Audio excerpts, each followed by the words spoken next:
Now, I'm sure that most of you know the old story about the astronaut who went far out into space and was asked on his return whether he had been to heaven and seen God. And he said yes. And so they said to him, well, what about God? And he said, she is black. And although this is a very well-known and well-worn story, it is very profound. Because, I tell you, I knew a monk who started out in life as pretty much of an agnostic or an atheist. And then he began to read Henri Bergson, the French philosopher who proclaimed the vital force, the élan vital, and so on. And the more he read into this kind of philosophy, the more he saw that these people were really talking about God. And I've read a great deal of theological reasoning about the existence of God, and they all start out on this line. If you are intelligent and reasonable,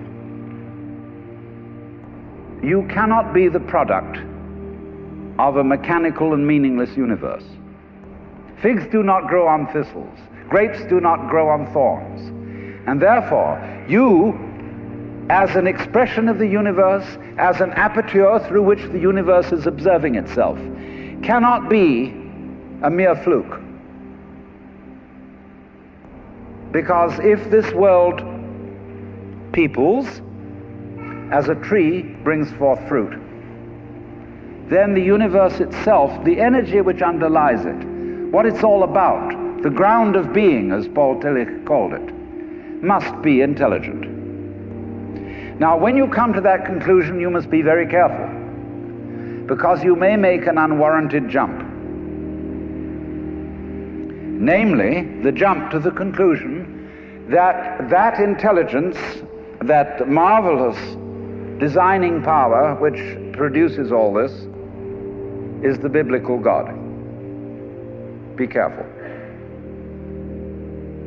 Because that God,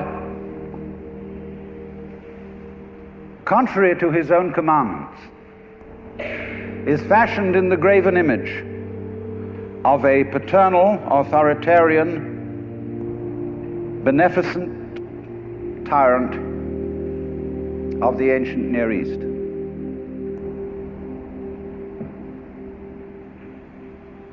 And it's very easy to fall into that trap, because it's all prepared, institutionalized in the Roman Catholic Church, in the synagogue, in the Protestant churches, all there ready for you to accept. And by the pressure of social consensus and so on, it is very natural to assume that when somebody uses the word God, it is that father figure which is intended. Because even Jesus used the analogy, the Father, for his experience of God. He had to. There was no other one available to him in his culture. But nowadays, we are in rebellion against the image of the authoritarian father.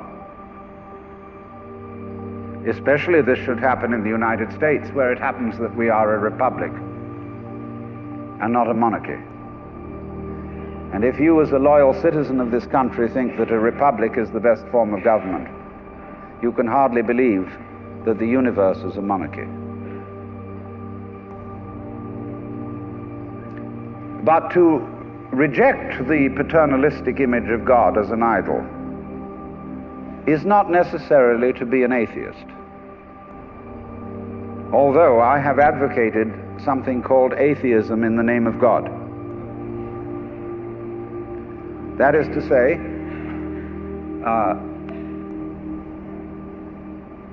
an experience, a contact, a relationship with God, that is to say, with the ground of your being, that does not have to be embodied or expressed in any specific image. Now, theologians on the whole don't like that idea, because I find in my discourse with them that they want to be a little bit hard-nosed about the nature of God. They want to say that God has indeed a very specific nature. Ethical monotheism means that the governing power of this universe has some extremely definite opinions and rules to which our minds and acts must be conformed. And if you don't watch out, you'll go against the fundamental grain of the universe and be punished in some way. Old-fashionedly, you will burn in the fires of hell forever. More modern-fashionedly, you will fail to be an authentic person. It's another way of talking about it. But there is this feeling, you see, that there is authority behind the world, and it's not you. It's something else. Like we say, that's something else that's far out. And therefore, this Jewish, Christian, and indeed Muslim approach makes a lot of people feel rather strange, estranged from the root and ground of being. There are a lot of people who never grow up and are always in awe of an image of grandfather. Now, I'm a grandfather. I have 5 grandchildren, and so I'm no longer in awe of grandfathers. I know I'm just as stupid as my own grandfathers were, and therefore I'm not about to bow down to an image of God with a long white beard. Now, naturally, of course, we intelligent people don't believe in that kind of a God, not really. I mean, we think that God is spirit, that God is very undefinable and infinite and all that kind of thing. But nevertheless, the images of God are have a far more powerful effect upon our emotions than our ideas. And when people read the Bible and sing hymns, Ancient of Days, who sittest throned in glory, immortal, invisible, God only wise, in light inaccessible, hid from our eyes, they still got that fellow up there with a beard on. It's way in the back of the emotions. And so we should think, first of all, in contrary imagery, and the contrary imagery is, she's black. Imagine instead of God the Father, God the Mother. And imagine that this is not a luminous being, blazing with light, but an unfathomable darkness, such as is portrayed in Hindu mythology by Kali, K-A-L-I, the Great Mother, who is represented in the most terrible imagery. Kali has a tongue hanging out long, drooling with blood. She has fanged teeth. She has a scimitar in one hand and a severed head in the other. And she is trampling on the body of her husband, who is Shiva. Shiva represents also, furthermore, the destructive aspect of the deity, wherein all things are dissolved so that they be reborn again. And here is this blood-sucking, terrible mother as the image of the supreme reality behind this universe. Imagine, it's the representative of the octopus, the spider, the awful awfuls, the creepy crawlies at the end of the line, which we are all terrified of. Now that's a very important image, because let us suppose, just for the sake of argument, that all of you sitting here right now are feeling well, fairly all right. I mean, you're not in hospital. You don't have the screaming mimes. You have a sense you probably had dinner and are feeling pretty good. But you know that you feel that you're fairly good because in the background of your minds, very far off in the background of your minds, you've got the sensation of something absolutely ghastly that simply mustn't happen. And so against that which is not happening, and which doesn't necessarily have to happen, but by comparison with that, you feel pretty all right. And that absolutely ghastly thing that mustn't happen at all is Kali. And therefore, at once, we begin to wonder whether the presence of this Kali is not in a way very beneficent. I mean, how would you know that things were good unless there was something that wasn't good at all? Now I'm not putting this forward as a final position. I'm only putting it forward as a variation, as a way of beginning to look at a problem and getting our minds out of their normal ruts. She's black. Well, she, first of all feminine, represents what is called philosophically the negative principle. Now, of course, people who are women in our culture today and believe in women's lib don't like to be associated with the negative, because the negative has acquired very bad connotations. We say accentuate the positive. Well, that's a purely male chauvinistic attitude. How would you know that you were outstanding unless by contrast there was something instanding?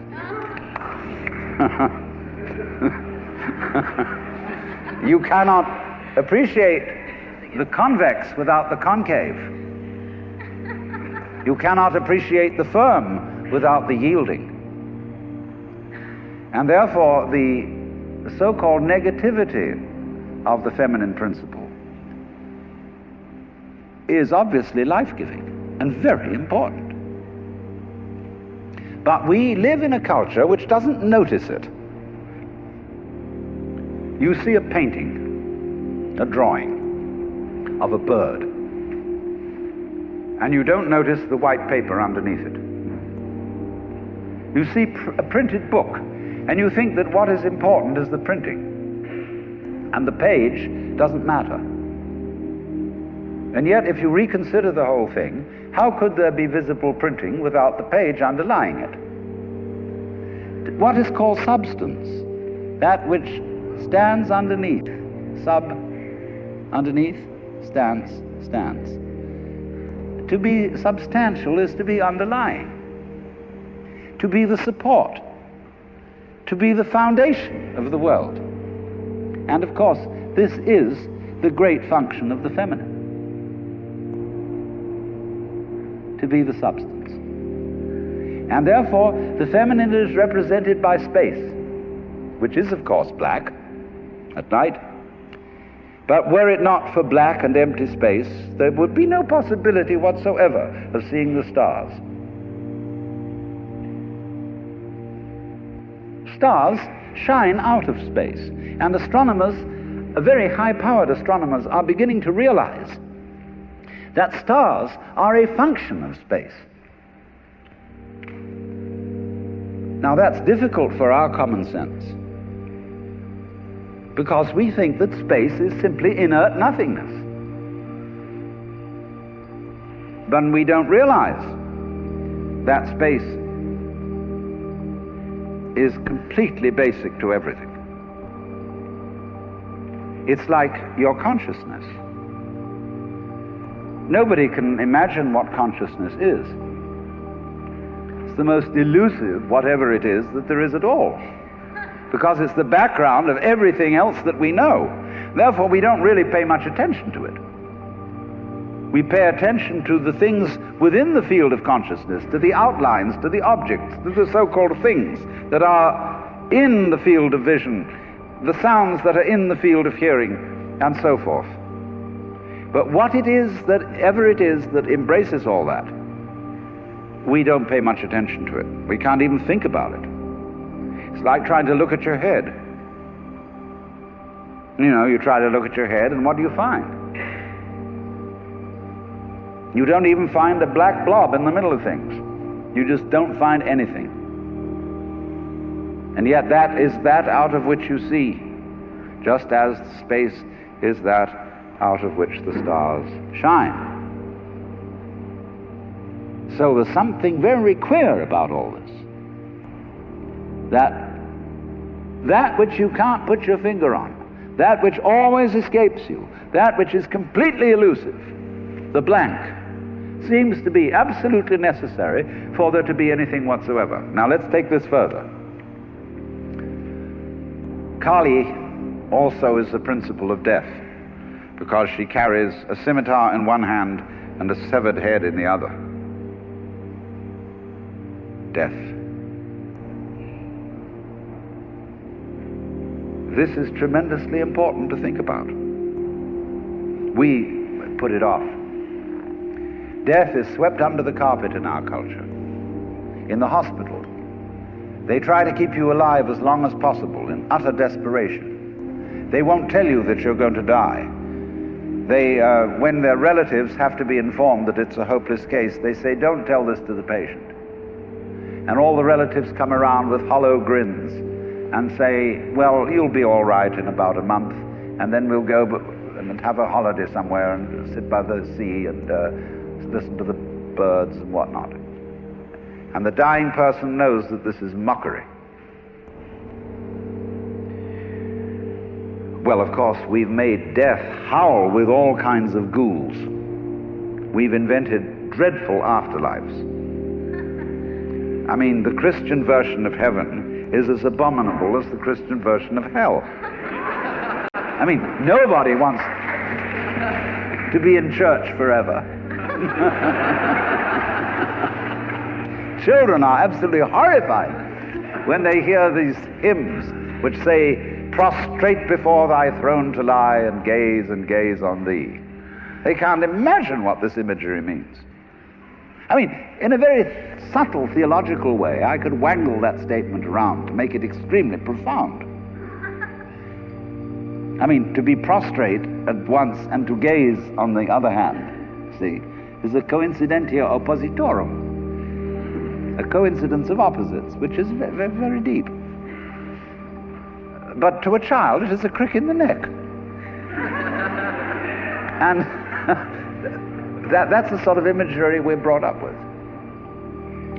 So the idea of what might happen after death, well, you're going to be faced with your judge,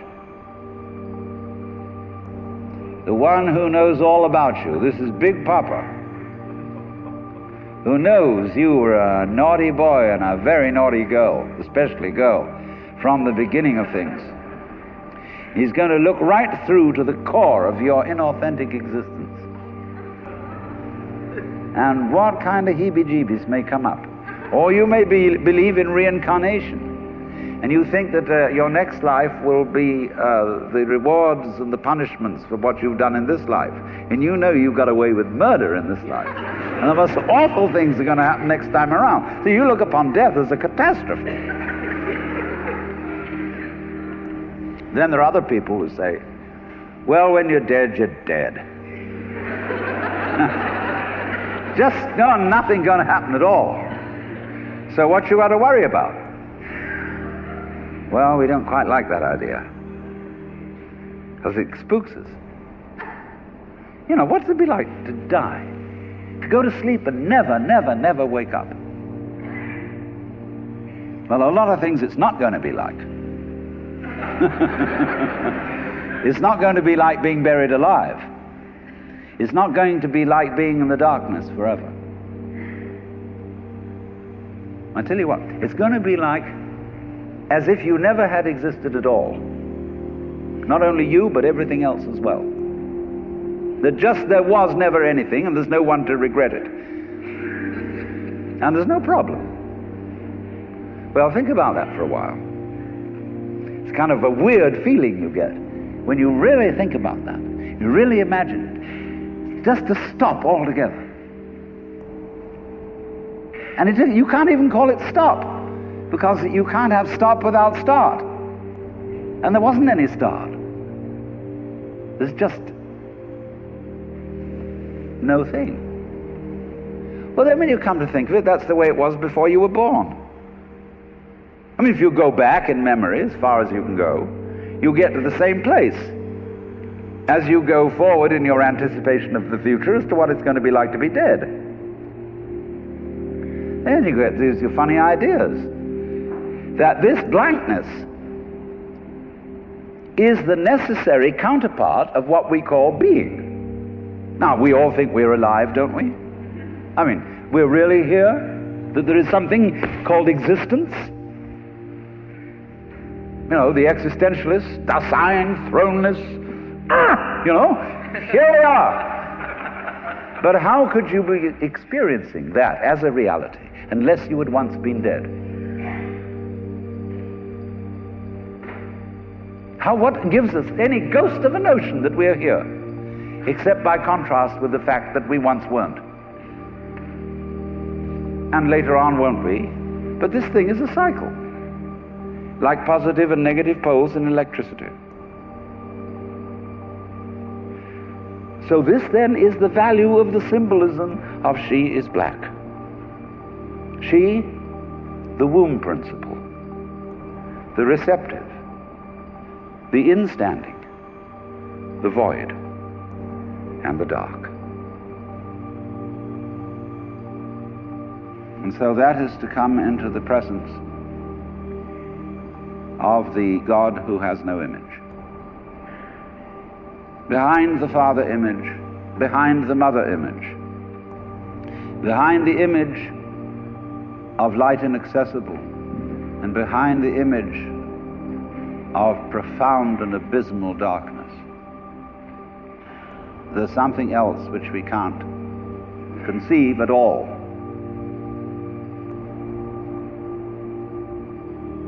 Dionysius the Areopagite called it the luminous darkness. Nagarjuna called it shunyata, the void. Shankara called it Brahman, that which can only, of which nothing at all can be said. Neti neti, beyond all conception whatsoever. And you see, that is not atheism in the formal sense of the word. This is a profoundly religious attitude, because what it corresponds to practically is an attitude to life of total trust, of letting go. When we form images of God, they are all really exhibitions of our lack of faith. Something to hold on to, something to grasp. How firm a foundation, what lies underneath us, the rock of ages, or whatever, ein feste Burg. But when we don't grasp, we have the attitude of faith. If you let go of all the idols, you will of course discover that what this unknown is, which is the foundation of the universe, is precisely you. It's not the you think you are. No, it's not your opinion of yourself. It's not your idea or image of yourself. It's not the chronic sense of muscular strain, which we usually call I. You can't grasp it. Of course not. Why would you need to? Supposing you could, what would you do with it? And who would do what with it? You can never get at it. So there's that profound central mystery. And the attitude of faith is to stop chasing it. Stop grabbing it. Because if that happens, the most amazing things follow. But all these ideas of the spiritual, the godly, as this attitude of must, and we have been laid down the laws which we are bound to follow. All this jazz is not the only way of being religious and of relating to the ineffable mystery that underlies ourselves and the world.